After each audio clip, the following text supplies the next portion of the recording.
pra mim, um dos pontos altos do Game of Thrones é que mostra que tem um lado nosso que é muito... a gente é seduzido por esse sonho do mundo ideal e a gente compra. Então, nisso, a gente se apaixonou pela Dany e a gente seguiu a Dany para descobrir, que sempre nos foi dito, que ela é tirânica. E que ela, no final, pode causar muito mais mal que a Cersei.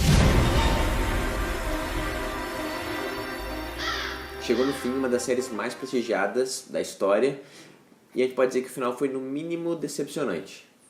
Ou será que ele foi genial e a gente não estava prestando atenção? É isso que a gente vai descobrir aqui.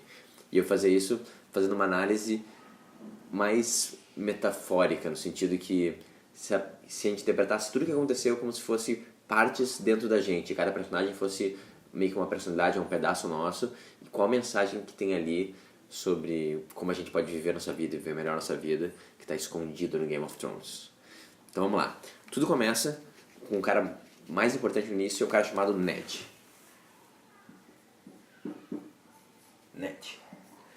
E o Ned, ele é, acima de qualquer coisa, ele é um pai, né? Ele é um pai e ele é honrado.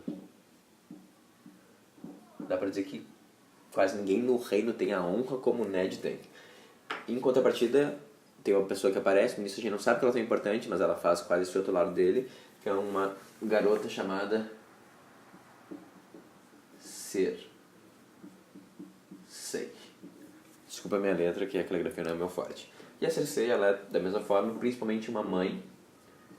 Essa parte você vai achar estranho, mas ela é uma mãe amorosa. Não que ela é uma pessoa amorosa, mas ela é uma mãe amorosa, no sentido que ela ama muito a sua família, os seus filhos, e nada é mais importante que isso para ela, né? Então tá, esses são os dois lados, e de alguma forma, claramente, eles representam meio que o nosso pai e nossa mãe interior. Um pai que ele é muito honrado e bondoso, ele tem já uma sombra possível, que a gente vai descobrir daqui a pouco, e a mãe, que é muito amorosa, tem também uma sombra possível, que a gente vai descobrir daqui a pouco. Junto com esses caras, aparecem pessoas que a gente já sabe desde o início que são importantes, que é uma menina chamada Dany, Daenerys Stormborn, e um garotão chamado Jon, que eu acho que é assim que escreve. Muito bem, o que a gente sabe da Dany é que ela chega ali, a primeira coisa que aparece é um casamento sendo arranjado para ela, e ela claramente não está feliz com aquilo. Então, a principal característica dela é que ela está inconformada com a existência e está inconformada com o lugar que ela tem no mundo atualmente. Ela não gosta, isso incomoda ela. Então, ela é uma inconformada.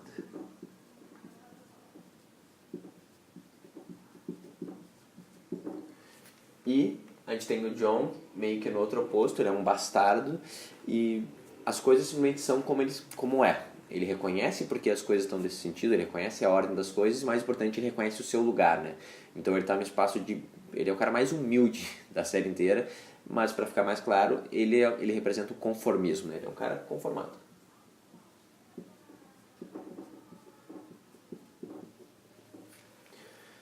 Então tá, essas são as pessoas mais importantes.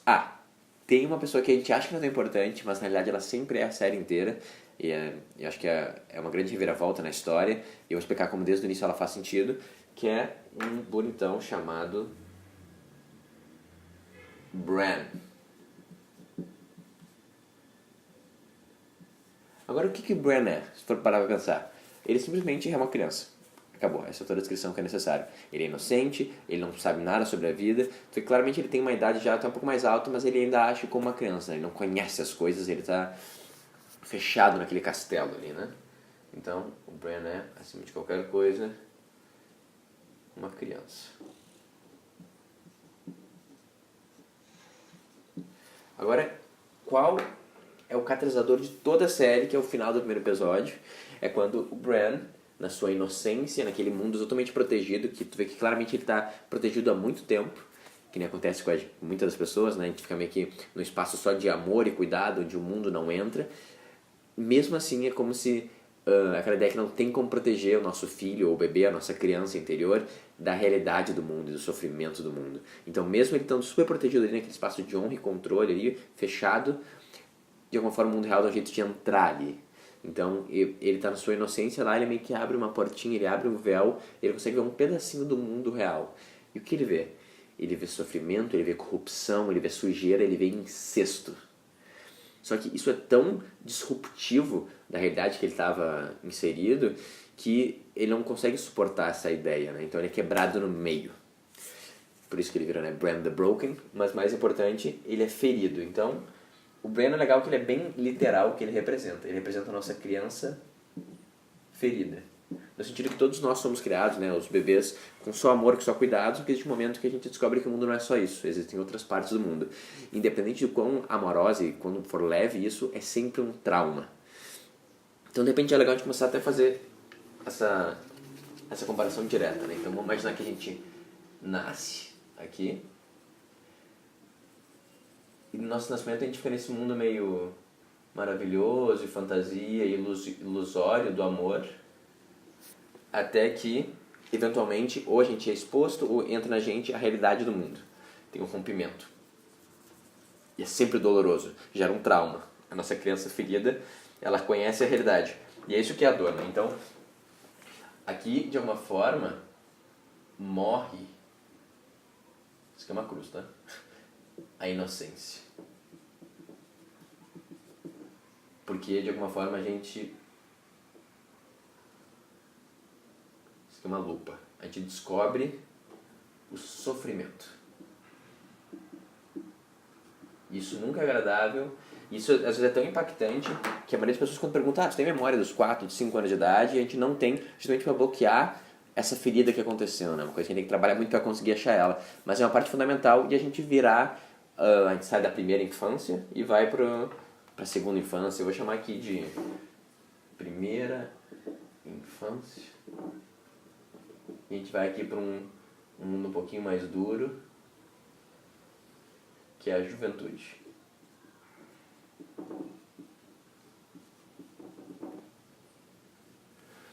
Muito bem. É tão pesado isso aqui, que nem é pesado na nossa vida, que ele literalmente fica quebrado ao meio e ele perde a capacidade de se locomover. Essa é uma metáfora muito legal, né? Ele perde o movimento das pernas porque ele não consegue mais andar no mundo, porque o mundo para ele não faz mais sentido. É uma boa metáfora também com Adão e Eva, quando eles comem a fruta do conhecimento, eles descobrem o certo e o errado, e eles são expulsos do paraíso. Então, né, de alguma forma, é a nossa jornada interior. A gente sai do mundo da inocência e a gente entra no mundo real. Isso é doloroso. E tem um lado nosso que meio que não consegue nem andar mais. É a nossa criança ferida representada diretamente pelo Bran. Então tá. Muito bem. O que acontece?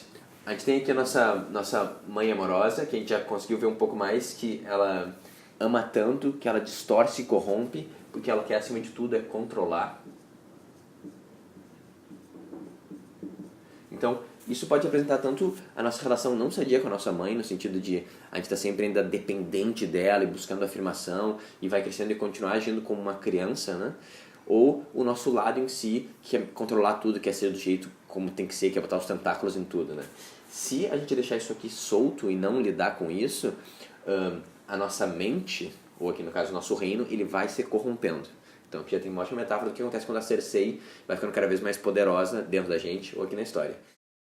E o que piora tudo isso é porque o que poderia fazer esse contraponto, que é o nosso pai honrado, ele literalmente morre, né? Porque o Ned morre, ele morre porque ele é tolo. Então, isso é importante. Ele é tolo e ele é cego às mudanças do mundo, né? De alguma forma, foi dito para ele que ele tinha que prestar atenção, que a maldade existe e tá aí, e ele falou assim, não, vai dar tudo certo.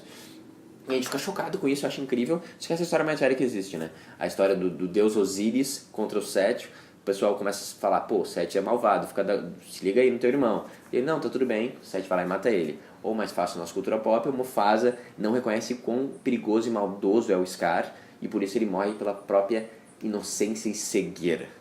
Então a gente fica um reino sem o nosso pai e só com a nossa mãe querendo controlar cada vez mais de um jeito corruptivo.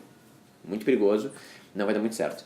Mas tem uma outra pessoa que é muito importante aqui, se não a mais importante de todas, que é um amigo chamado Tyrion.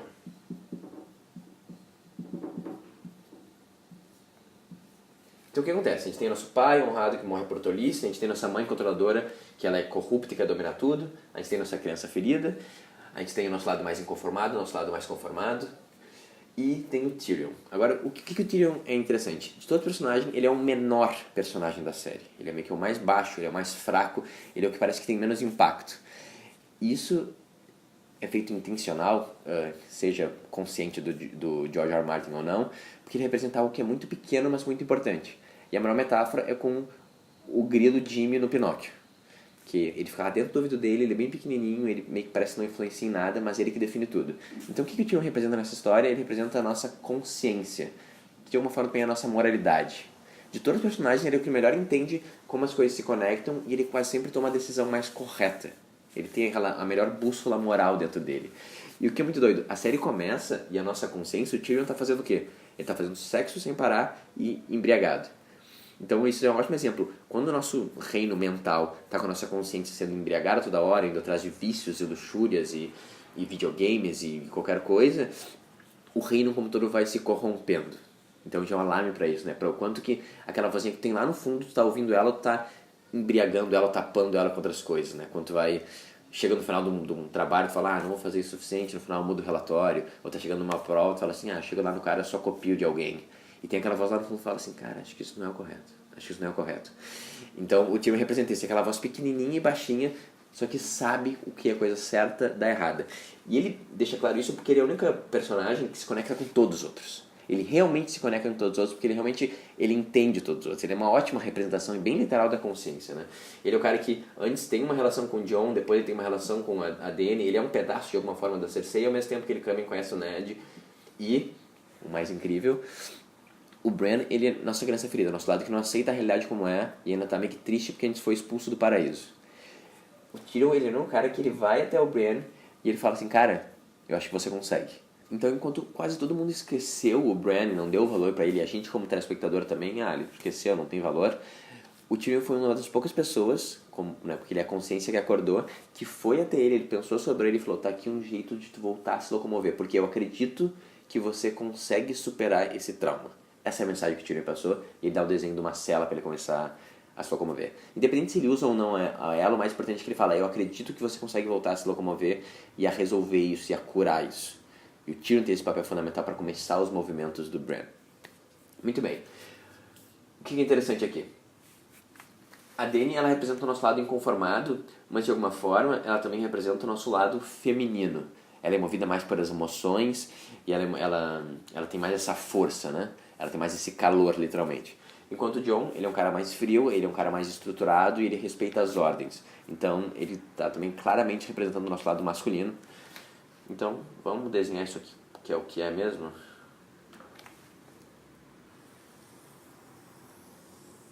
Isso aqui é o Yin e o Yang.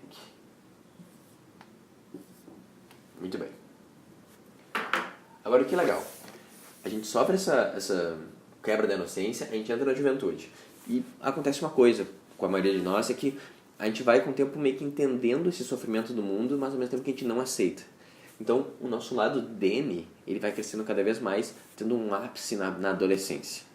O que acontece? Como a gente vê o mundo como ele existe até agora e a gente não gosta dele, a gente pode sentir essa dor, a gente se sente machucado com isso. Então, existe um sentimento muito perigoso que todo pré-adolescente e adolescente tem, que é um sentimento de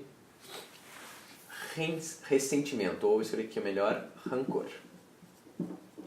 A Dany, ela é movida pelo rancor, ela não gosta de ter o casamento arranjado, ela não gosta do irmão dela, idiota, meio que tá acima dela, ela não gosta de como o mundo funciona, isso vai trazendo ressentimento para ela.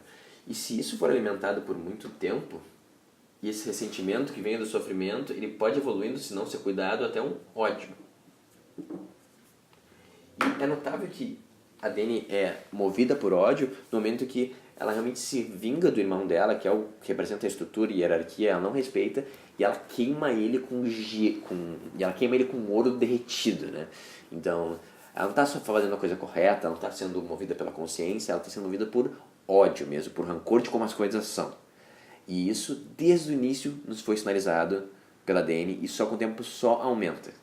E no final, Game of Thrones é um grande conto de qual é o perigo de a gente ser movido por ressentimento.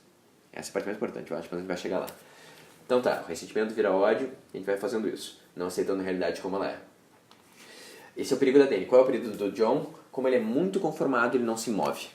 Ele foge da responsabilidade, ele só fica parado. Então ele representa quando o nosso lado masculino também que é adormecido, assim, quer se eximir de qualquer coisa. Então ele fica, como a gente pode falar, paralisado, né?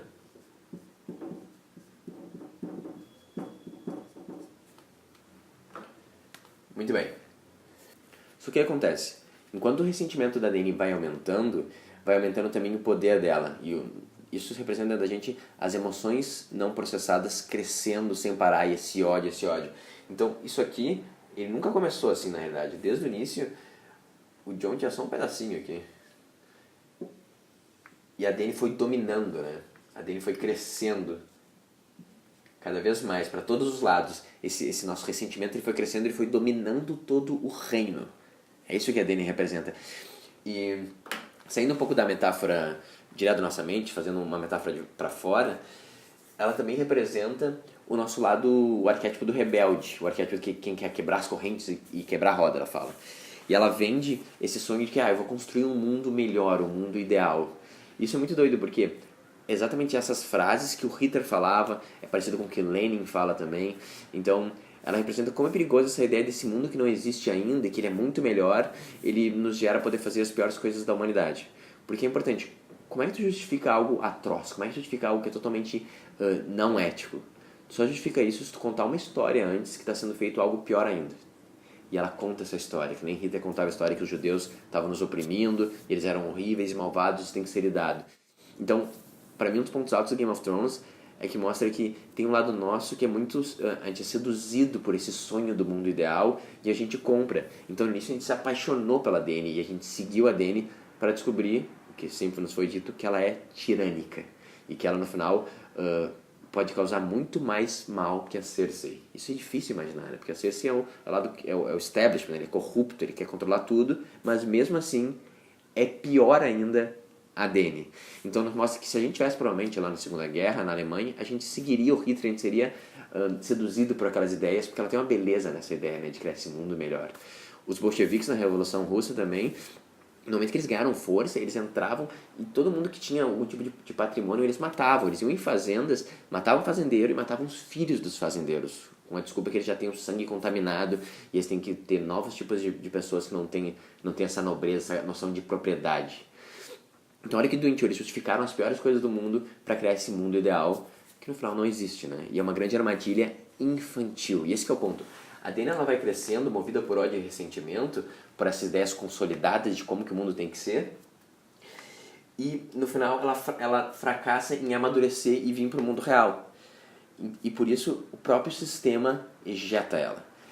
E essa é para mim a parte mais importante. Chega um momento em que a gente foi totalmente dominado pelas nossas emoções, pelo nosso sentimento de ressentimento e ódio, que é o penúltimo episódio de Game of Thrones. E daí a consciência que não fez tão boas escolhas assim, ela acorda. Ela vai na escadaria, ela tira o pino dela e ela joga ele longe. E ela representa, não é assim que se segue. Isso representa um conflito interno. Então eu tenho emoções que estão sem controles de ódio e ressentimento, mas tem um lado meu que fala assim, cara, não dá pra continuar assim. Isso gera um conflito dentro da gente. E se isso não for resolvido, isso pode gerar grandes problemas, né? Mas como é que é resolvido? Ela apela para o nosso lado mais ordenado, nosso lado mais fazedor, para o lado masculino. E fala assim, cara, John, tá sem controle isso, a gente tem que resolver isso. Essas ideias cristalizadas desse mundo ideal não só são infantis, como vão nos destruir.